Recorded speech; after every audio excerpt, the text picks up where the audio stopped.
मेरो तो गिरधर गोपाल दूसरो न कोई, जाके सिर मोर मुकुट मेरो पति सोई। नमस्कार दोस्तों, जय श्री कृष्णा। दोस्तों, आज हम जानेंगे मीराबाई के बारे में।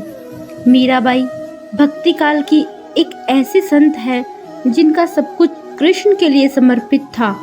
मीरा का कृष्ण प्रेम ऐसा था कि वह उन्हें अपना पति मान बैठी थी। भक्ति की ऐसी चरम अवस्था कम ही देखने को मिलती है। आइए जाने मीराबाई के बारे में। मीराबाई के बालमन में श्री कृष्ण की ऐसी छवि बसी थी कि किशोरावस्था से लेकर मृत्यु तक उन्होंने श्री कृष्ण को ही अपना सब कुछ माना।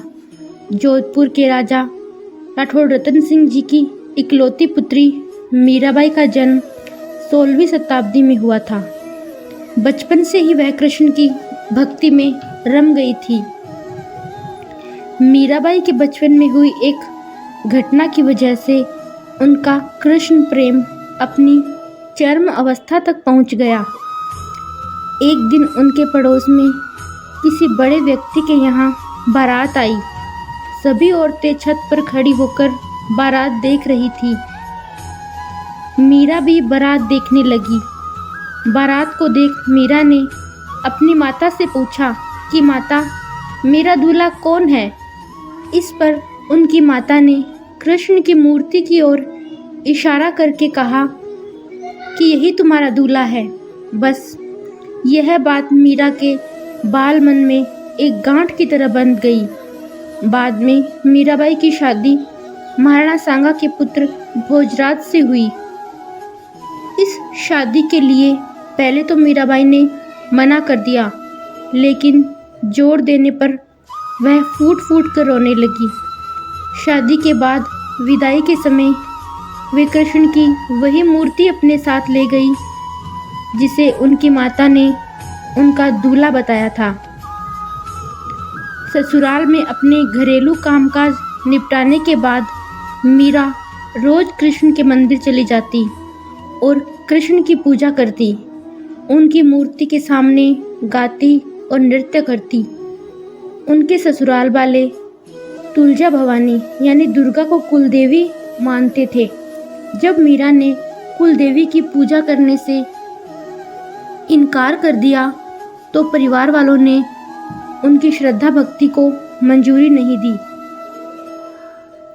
मीराबाई की ननद उदाबाई ने उन्हें बदनाम करने के लिए उनके खिलाफ एक साजिश रच डाली।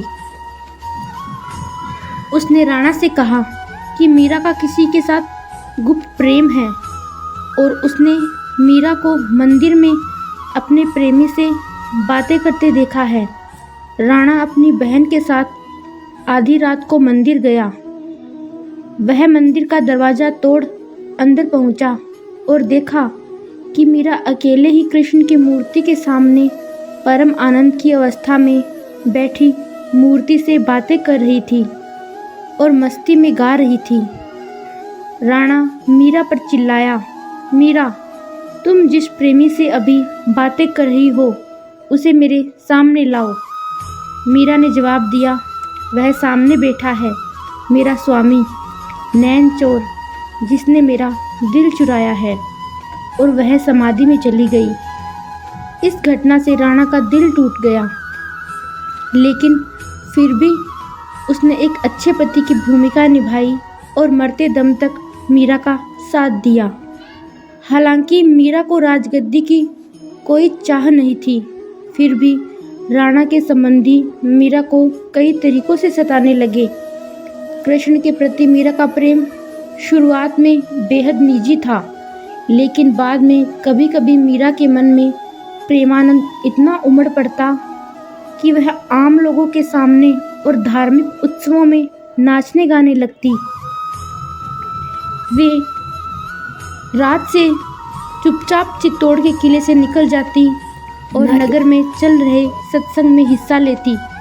मीरा का देवर विक्रमादित्य, जो चित्तौड़गढ़ का नया राजा बना, बहुत कठोर था।